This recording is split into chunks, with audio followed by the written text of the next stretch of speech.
எல்லாருக்கும் நமஸ்காரம். இன்னைக்கு நம்மளுடைய பாடல்களில் கோவில் திருவாய்மொழியில் முதல் நூறில் 2வது பதிகத்தில் 10வது பாட்டு.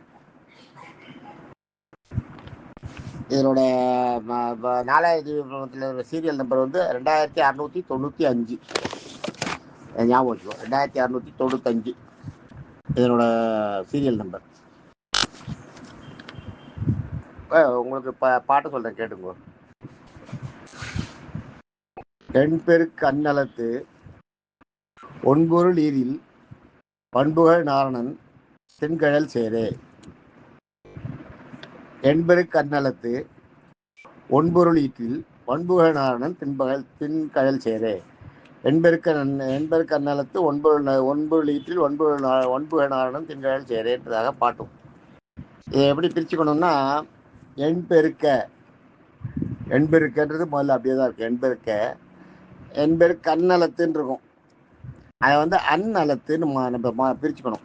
எண்பெருக்க அந்நலத்து ஒன்பொருள் ஈரில் இருக்கு பாருங்க. ஈரில்ன்றது 2 இல்லைன்னு அர்த்தம். ஈருன்னா முடிவுன்றது கிடையாது.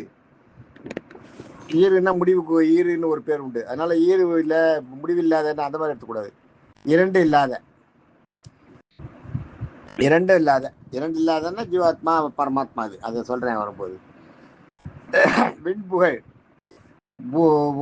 எல்லா உலகங்களும் புகழும். விண்புகழ்னா எல்லா பூலோகம், வைகுண்டம், எல்லா 7 உலகங்களும் புகழும்.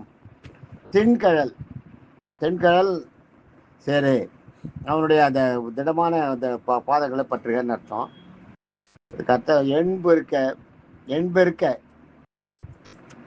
எண்பெருக்கன்றதுக்கு எப்படி எடுத்துக்கணும்னா, எண்பெருக்கத்து அது பாட்டுக்கு வளர்ந்துட்டே இருக்கான்.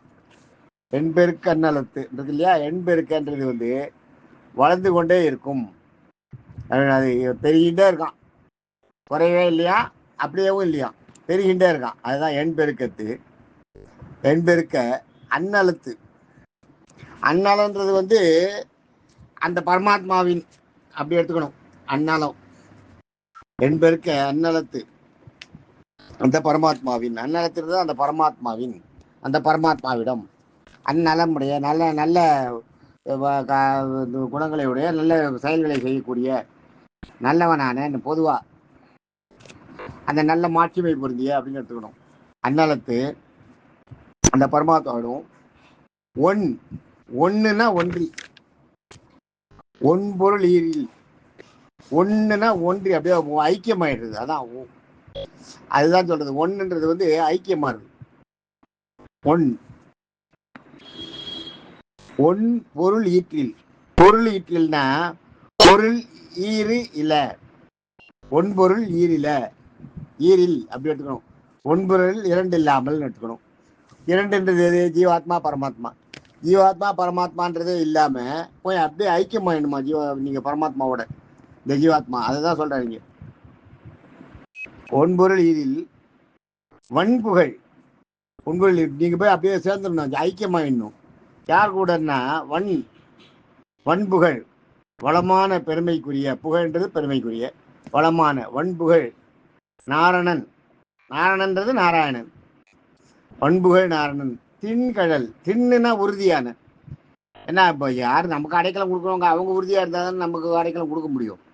அதனால அவங்களோட ஸ்ட்ரென்த்தை சொல்றாங்க இங்க. உறுதியானன்றதை அவங்களோட ஸ்ட்ரென்த்தை சொல்றாரு. உறுதியான தென்கழல். கழல்ன்றது பாதம், திருவடி.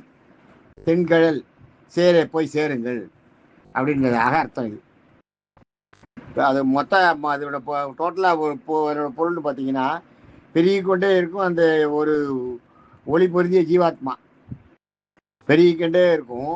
அந்த ஒளி பொருந்திய ஒளி பொருந்திய பரமாத்மாவுடன், பரமாத்மா எனும் நாராயணனிடம் ஜீவாத்மா பரமாத்மா என்ற வித்தியாசம் 2ஆக இல்லாத ஒன்றாக ஐக்கியமாகி ஒன்றாக விளங்கும்படி வளமான புகழோடு விளங்கும் நாராயணன் திருவடியை உறுதியாக பற்றுவோம் அப்படிங்கிறதாக என்னோட கன்க்ளூஷன் எடுத்துக்கணும். அதான் பெருகிக்கொண்டே இருக்கும். அந்த ஒளி பொருந்திய ஜீவாத்மா பரமாத்மா என்ற வித்தியாசம் இல்லாத 2 இல்லாத ஒன்றாக உள்ள அந்த நாராயணனின் திருவடியை பற்றுவோம். அந்த வளமான உறுதியான நாராயணனோட திருவடி உறுதியாக பற்றுவோம் எடுத்துக்கணும். அதே பாட்டு. நாளைக்கு அடுத்த பாட்டு பார்ப்போம். தேங்க்யூ.